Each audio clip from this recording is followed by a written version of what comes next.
Wait, they were like, what? And I was like, boss, please. Hey bosses, it is Jillian. And Meg. And we're here to bring you a very special Boss Confidential. Yes. Yeah, we're going to celebrate Mother's Day a little bit early by talking to our mamas. You guys get to hear from our moms. It's all moms are bosses, and especially our moms. Yes, completely. Meghan, how is your mom a boss? What does she do? My mom is, oh my gosh, bless her heart. This is like the ultimate bossness. She is an 8th grade English teacher. Oh, bless her soul. Yikes. Jesus. Yeah, so she, or maybe she's 7th grade now. She pops back and forth between 7th and 8th grade. But man, middle school in general, the stories that she doesn't talk bad about the kids, more the parents. I feel like that's the pain of teachers. Yes, is the parents. But she's just so great. But Patty, she's involved in everything. Like, not only does she do that, but she's the director of Miss New Hampshire's Outstanding Teen, and she does all the student council stuff and drama club. And I'm like, I don't know. Like, I thought I was busy. No, Patty's way busier. I'm actually so excited because I have never met your mom in person. That boggles my mind because I don't know how this hasn't happened. I know, it's been years. When it's crazy. Mom comes into town, you will need to make it happen. Yes, because completely. I feel like Patty knows you already. Completely. I agree. But I did get to meet your mom recently. Yes. So my mom, she has had a ton of jobs.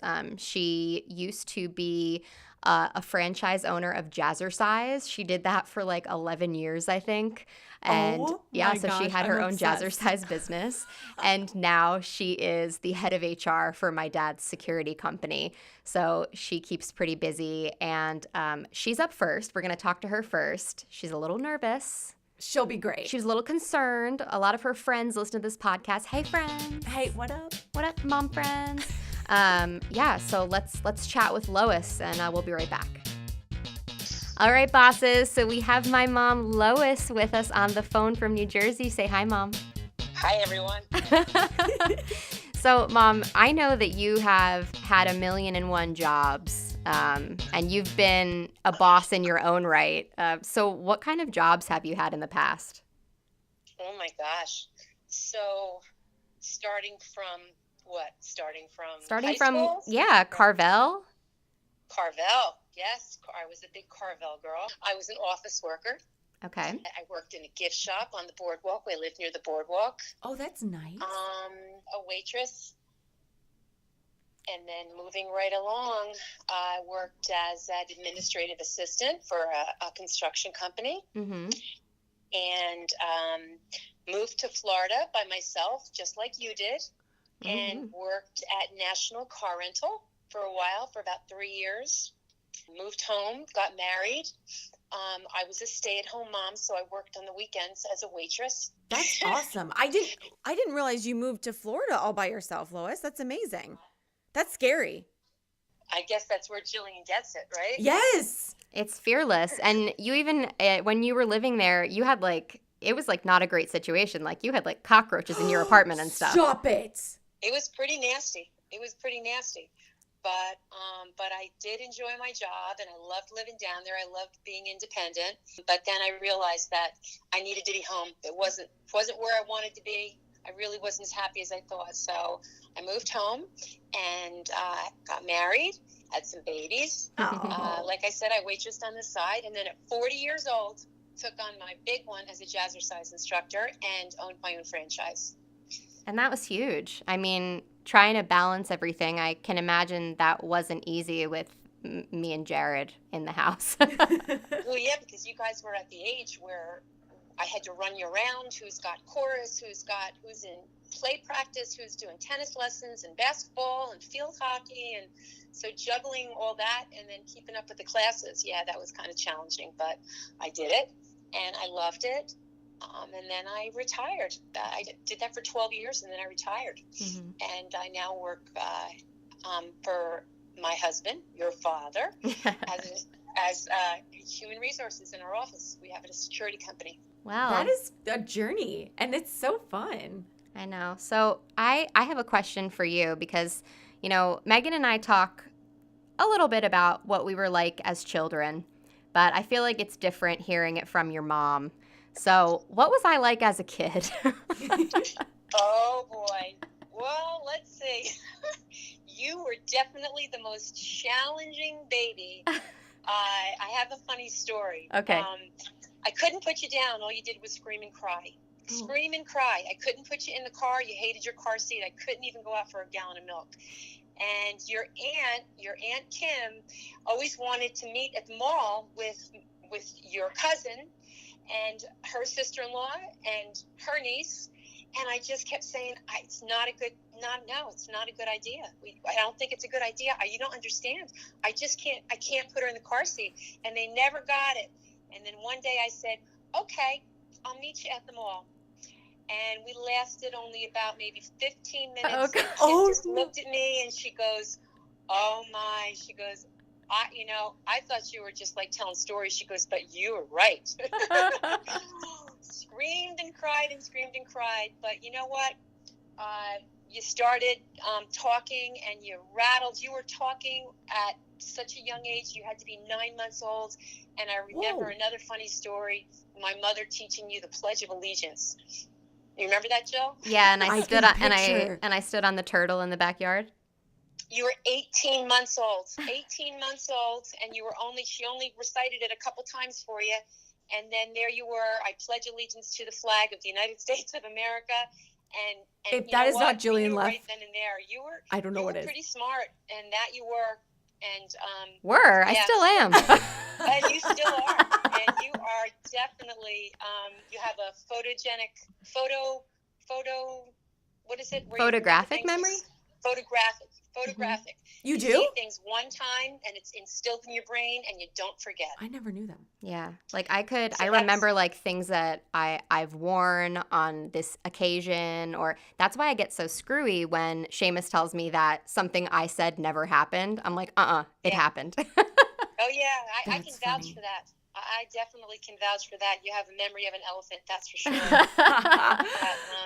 But you've come a long way. You enjoy doing your plays in school, and you have a gorgeous voice. You sing beautifully, and then you went to college, and I'm proud of you for getting into Emerson. You had a great college career. Mm-hmm.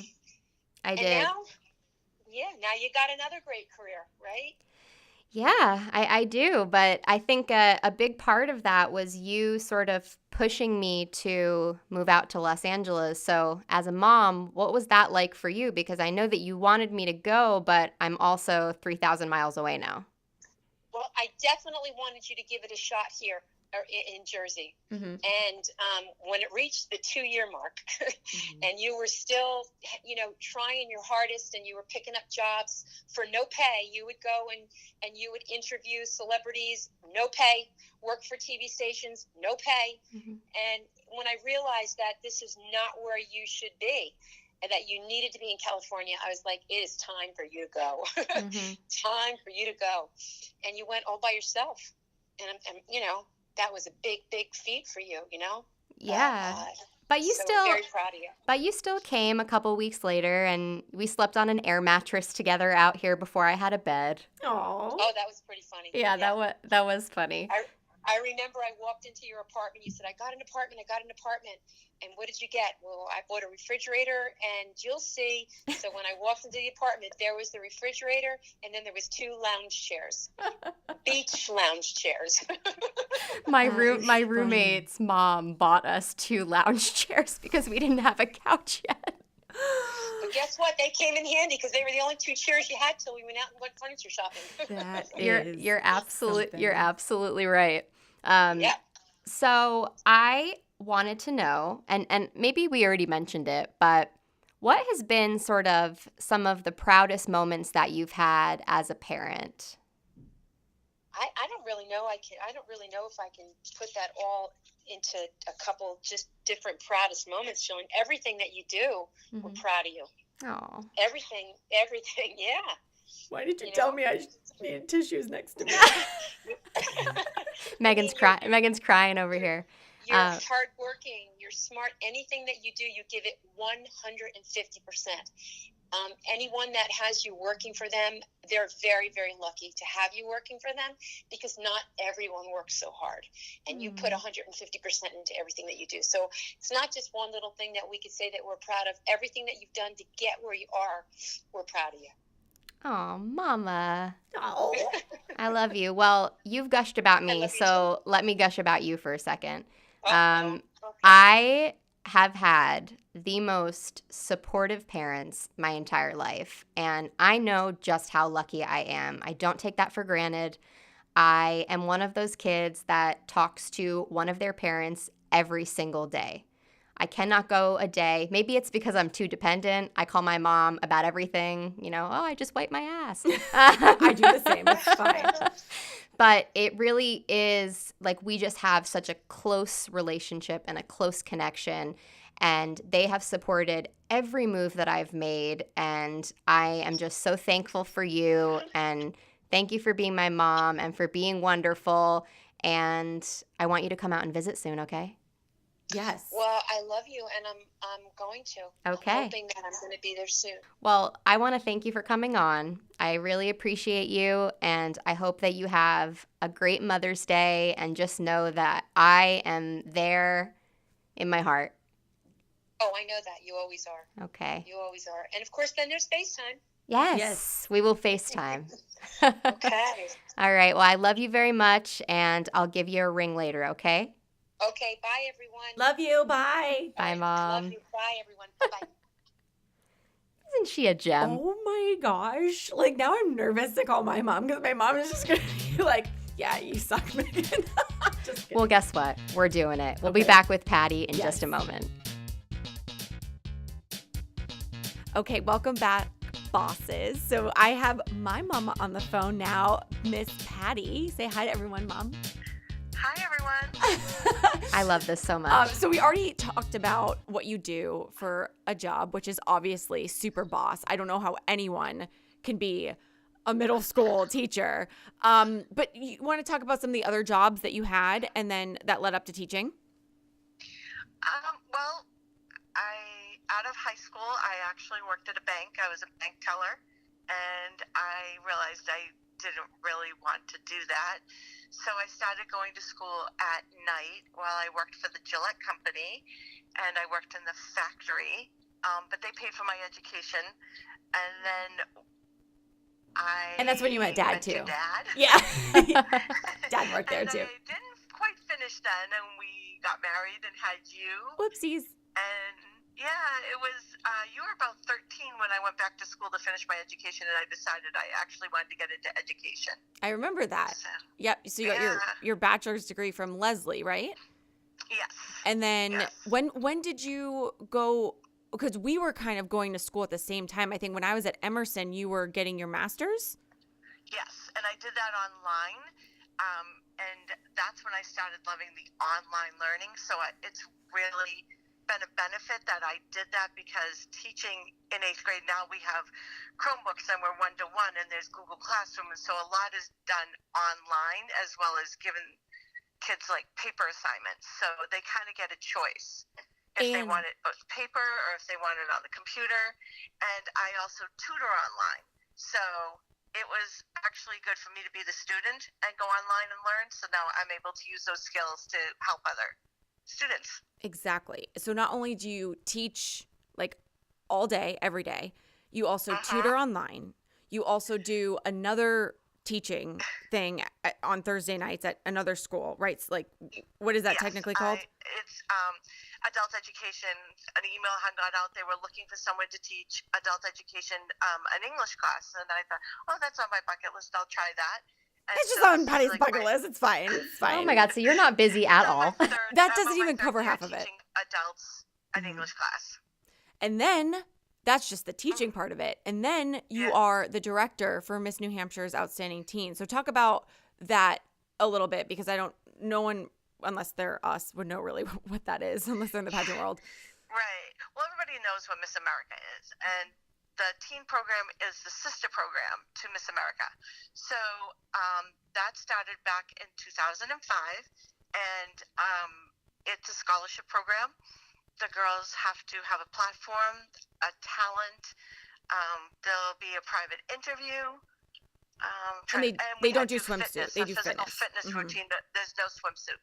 And it started back in 2005, and I was a mother at the time because my daughter was the first Miss New Hampshire's Outstanding Teen. And, yeah, it was pretty good. It was pretty cool. What year was that? wish 2005. Yeah. I wish I knew back then what I know now, being in the position of being the director. You're saying I would have won? I would have won Miss America's Outstanding Teen? Absolutely. Absolutely. I have had one national winner. She did. Actually, you taught her baton, too. Yes. So that was not your first year as director, no, but I started in 2011.